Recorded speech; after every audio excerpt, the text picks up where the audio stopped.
Well, I know myself too well. I missed the poor weather event last turn. Damn it. I don't think it had a big effect, but it's just a sign of me, I guess. So anyway, we're moving into turn 50 here. Hey, only 11 more turns. This is 1735, and we had some events. No new kings, but a bunch of the economic events, the ones that that I had to write down. Turkey has a mad king that's going to have their values. Although it doesn't state it in the rules, I pulled their sultan off the map. Crisis of madness, usually those leaders aren't going to be leading their armies, and if they were, they certainly shouldn't be good. And he's decent. French got the agricultural techniques. Again, this is an iffy event because it disrupts your progression of economics, but they're at the +3 mark. Somebody could end up getting a wave on them where they drop down, where they end up in a war just after they've come off of this, and thus can get the 2 minuses a little quicker, and their economy starts to collapse quicker. Russians got diplomatic preeminence. That gives them +1 on all diplomacy and an advantage in colonization and trading posts. And the Spanish got the refugees, which we had on the last turn for someone else. This is the free trade competition. And basically, the way it works, trade competition and colonization, free colonization, it sounds like a Protestant swarm of refugees. Not exactly something Spain is usually open to. It probably, you kind of almost feel like it should be excluded from the strong version of Catholicism, that they shouldn't be allowed to accept this. But whatever, maybe they're Catholic refugees coming from England, and I don't know, because they're new to the country, they have to take up mercantile aspects. One thing I looked up, because while I was swimming, I was very worried about it. Yeah, I often take a swim after doing a turn. Hey, crap, I remember the Risto events giving a bonus to getting the Holy Roman Empire. Now, I think I gave it to Charles I. And when I looked at it, it's only if a major country can get it. And it's 20 points or only 10 for Austria. So, I mean, one of my thoughts was, wow, maybe that was the bonus. Maybe these events and the new victory point thing is kind of scaled back on the Spanish with the assumption they're going to get the Holy Roman Empire and they're going to get like 20 points per turn. So I was thinking, wow, they're going to get like 140 points, and that'll put them really in the same place as Turkey, and you kind of feel like that seems about right. Certainly not in the lead or anywhere near it, but, not in the basement where they are, because it doesn't feel like they're doing that terribly other than the failures in Italy. But I think the way it's worded, it's only if Spain becomes the emperor. Spain can challenge the Austrian emperorship, and Austria is a minor country when Spain owns them, so I don't think they get the 10 points per shot when Austria does. And it would probably be under 100 points in the case of only 10 per. I was guessing they probably got about 7 imperial accessions.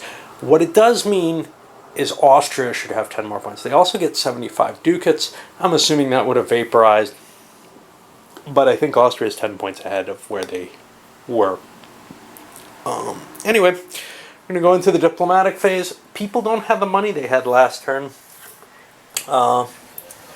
Looking at the cash, the only people who have it, and this isn't free knowledge, cash is kind of secret, the only people who have the money to do anything are France and Spain, and Spain has a decent war chest that they can use for diplomacy, but France really doesn't. And that means the diplomatic preeminence that Russia has, well, it doesn't do them any good except for colonization and such not. Do I see any wars happening here?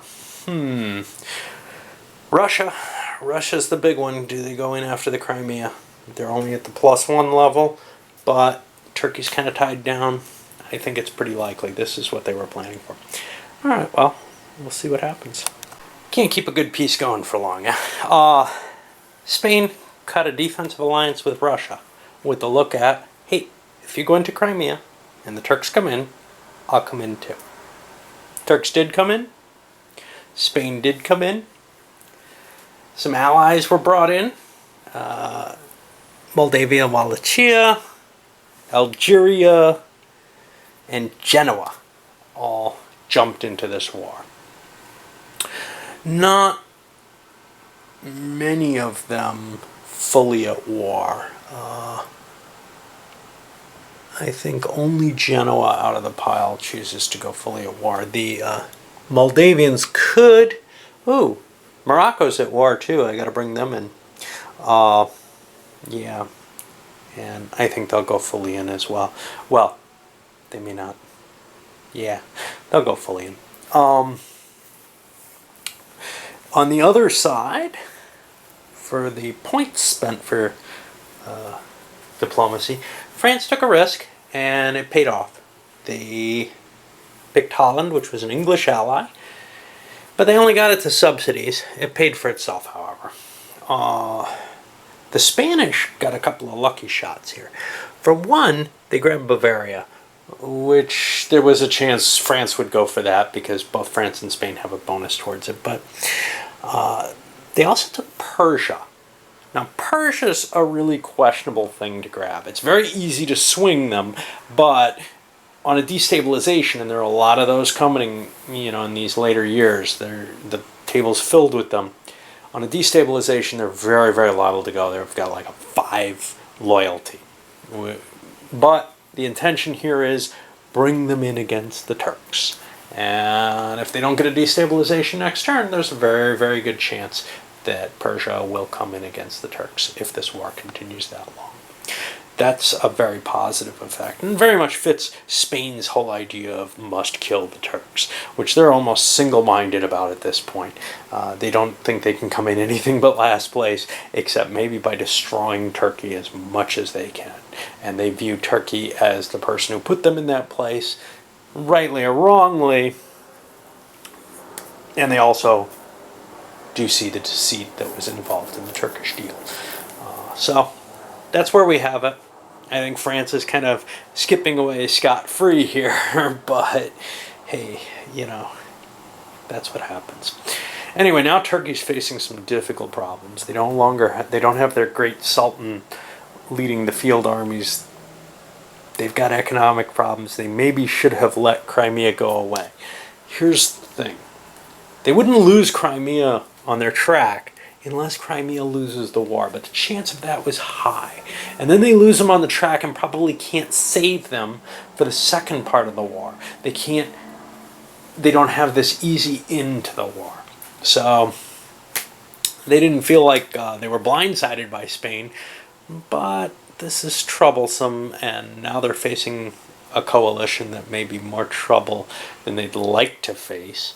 And they're not finding any help anywhere. Austria wants to attack them. England doesn't have any reason to oppose these. They'd like to see Spain end up kind of feeling a little satisfied with destroying or defeating Turkey. Maybe they'll turn against France if they get a good blow in against Turkey. And well, that's about it.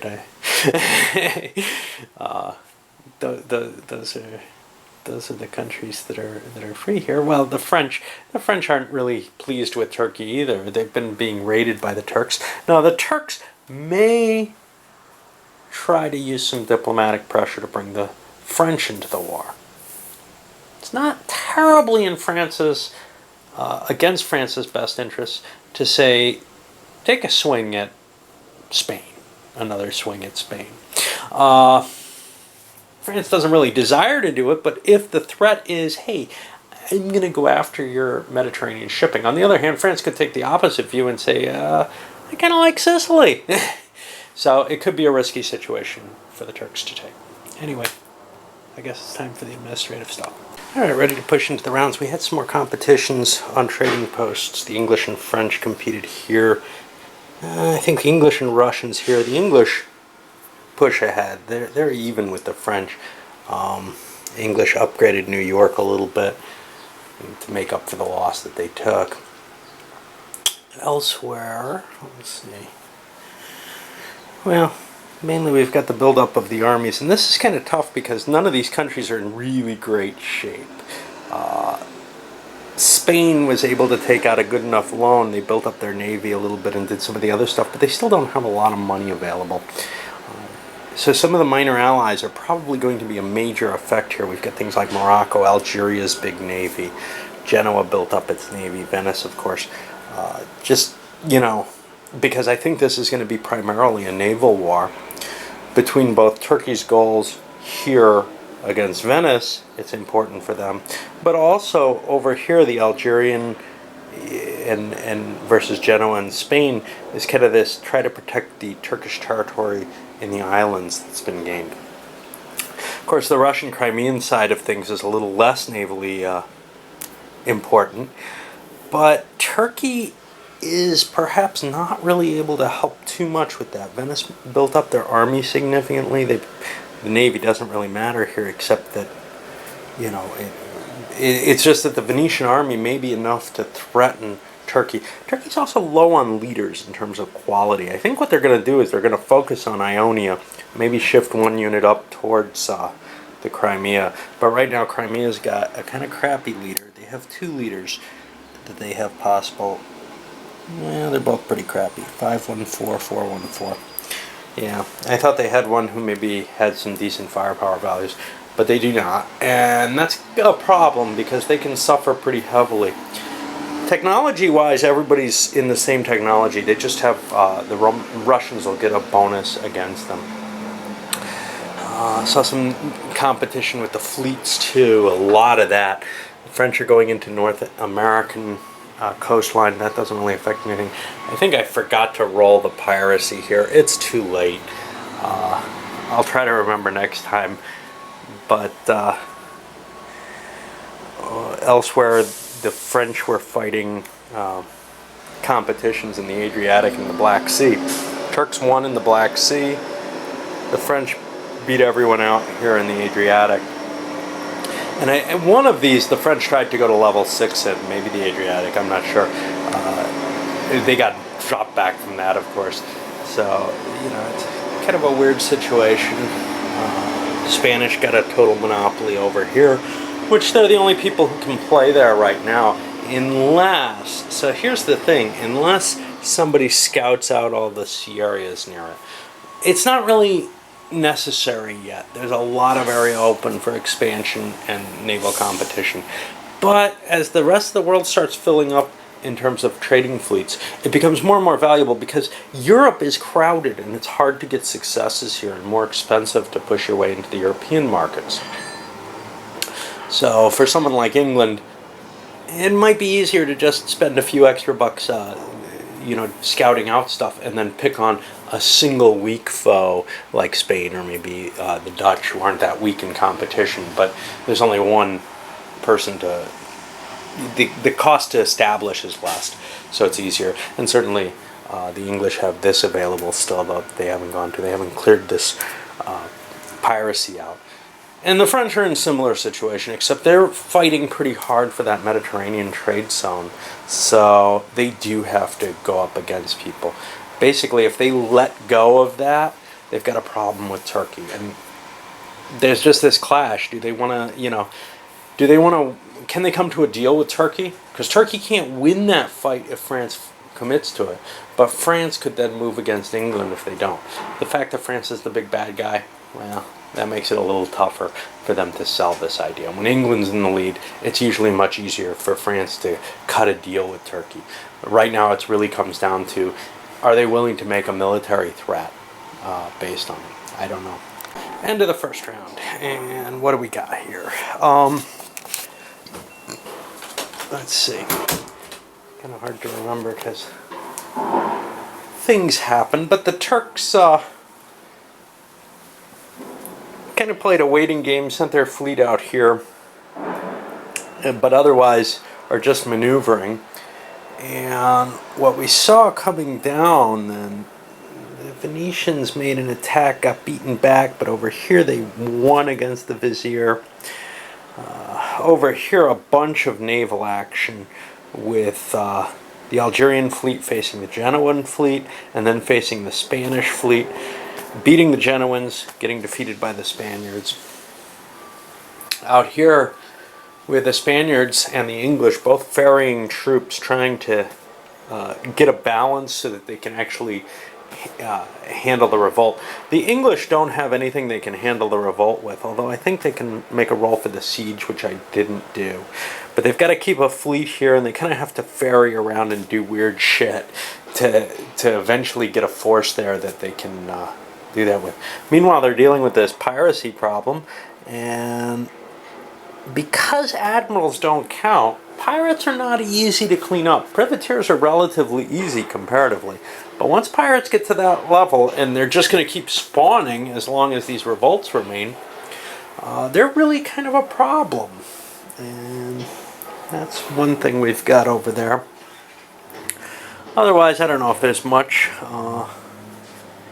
Some Algerian troops landed in Sardinia to help defend the Turkish conquests, because it's in case they lose the naval engagements overall, still having troops on the actual islands helps them. Now that was easy because they're right next to the Algerian thing, so they could sail out, but trying to get defenses down here is much harder.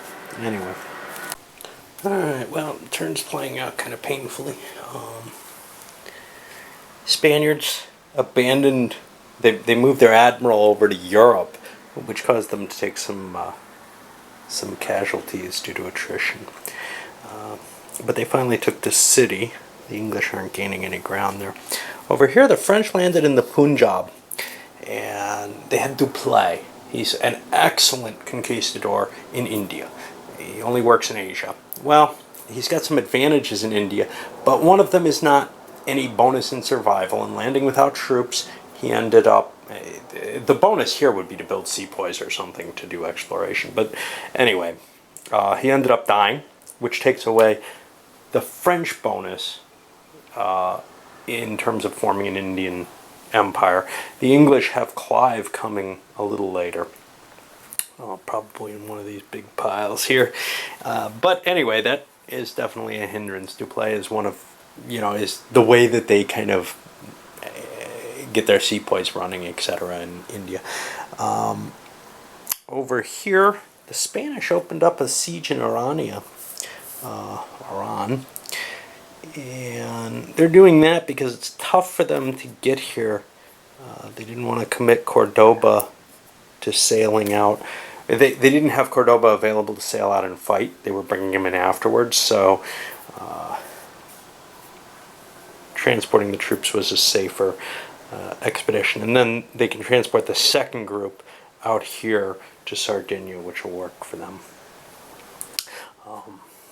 It's kind of neat because if they can bring the war to Morocco, they can get and win. They can get a complete victory, but they want to take Orania first. Now they might get driven out of there.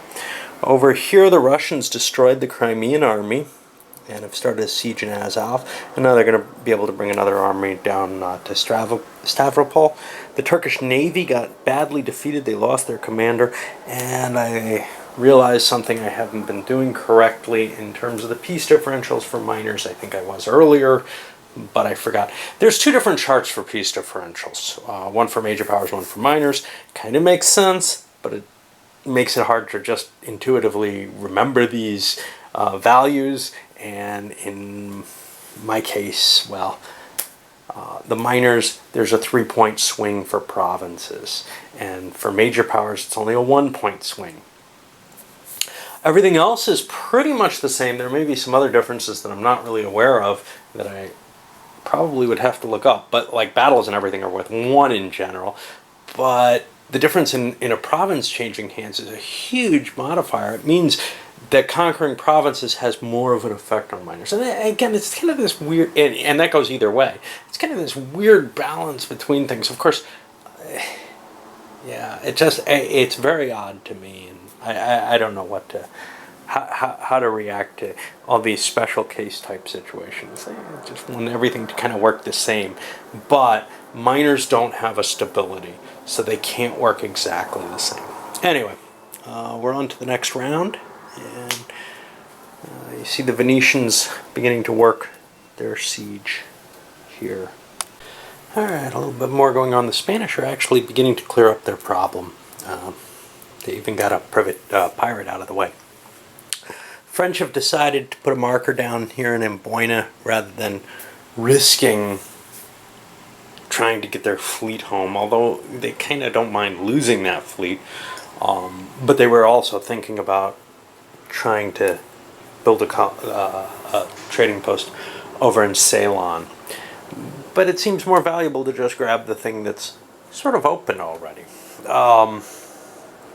What else do we have? Alright. The Russians tried to do a cut around and down into Azov. They got blocked by the Turks. They got blocked by the other Russian army. But it's beginning to look like maybe there's a possible problem. So, for example, if the Turks slide up to Astrakhan and lay siege to it, the Russians are out of supply, but they're on the coast. And there's a Russian navy way up here that they could just sail around. Now, there's a chance that the Turks could intercept it, and I don't know how to handle that rules-wise, because in a sense, the Venetians are blockading them right here. So I think the Venetians would get a shot at stopping them. I'd have to kind of make that up as I go. The Spaniards had a tricky problem too, because the Genoans managed to defeat the Algerian fleet and drive it back into Sardinia, good enough, but now to load up and set sail for Sicily looked kind of risky, because they'd be sailing through here. Same situation. Would there be a chance of slipping through the blockade? I don't know, because blockades aren't that solid in this period and in this game. A real blockade doesn't really make a lot of sense, but there should be some chance for the Genoese. Anyway, the Genoese moved over here to support the siege of Arania, and we moved the Spanish here, but here was the tricky thing. Because Cordoba and De Leyva are both able to operate in the rest of the world, I was considering slipping around up through the Red Sea and making a landing at Suez or something, and really just, you know, an attack at the heart of Turkish valuable territory. The problem with that is Turkey and Spain have to kind of come to an agreement if Spain's going to get the territory at once. And Spain does not want to own Egypt. That's a pain in the butt to be in. And there's this threat because the Mamluks happen eventually. Speaking of which, this is also Turkish. I wonder if I gave him the point for it. Oh, well. Anyway, that's about where we are right now. And the turn ends on very bad news for Turkey. Although they managed to drive the Spanish out of Oran, at least the Algerians did, well, they launched an attack here in Kosovo. It ended up being a major defeat for them, which means they lost a point of stability over there, as well as lots and lots of victory points, and, well, their army got hosed too. But then Kosovo fell. Venice is looking like it's going to be pretty hard to buy out of this war. They may have to give territory up at this point. It looked like an easy war for them, but, well, technological differences, etc., are causing problems. Elsewhere, nothing major fell or anything. I mean, the Russians are in Azov. They've moved their fleet into place. Basically, my ruling was if the Turks manage to get an interception, then the Venetians have the option to intercept them with the normal interception rules for a blockaded fleet. Anyway, that's that, and I'll take care of the administrative stuff and come back. Alright, and at the end of this turn, no big moves in terms of alliances. We see a lot of the sieges are broken, but well, in terms of peace or whatever, some minor pieces happened though. And this is kind of a weird and interesting thing that you can do. Both Turkey and Spain got pieces with minor powers of the other side. So Genoa's out of the war and Morocco's out of the war. And the key here is to demand a peace of level 1 in your favor. You may need a good roll when things are going kind of neutrally. you get some minuscule amount of cash. Genoa brought, I think, about $20. Morocco, by my rules of the game, brings only 6. If you play with the full rules of the game, the way they're stated, $50 gets handed over for one of these pieces of level 1 for no real reason, and that's more than Morocco doesn't make that in 10, or takes close to 10 turns to make that, 8 turns and some change. So that's kind of silly the way it's written, so I tried to fix that. But it's still a good policy because it knocks them off the track. So now Morocco, as well as Genoa, which I already handled, are no longer available to those countries. They have to at least invest another diplomacy attempt and try to push things. At the end of the turn, France is flush with cash, though. They're sitting on 521 after the high inflation rate. And this is why nobody wants gold. The Russians are avoiding their gold mines because they'd be assessed the higher inflation rate if they took gold. And it's just not likely to be, it's not that valuable to expand into gold areas. But anyway, because of the amount of money France has, they're going to be able to play big time in the diplomatic game. And they can start buying people the way England kind of did historically. France did this historically, but in an earlier period. Anyway, I got to wrap this because it's just about done. But we're pushing into turn 51. We're 5/6 of the way done. Yeah.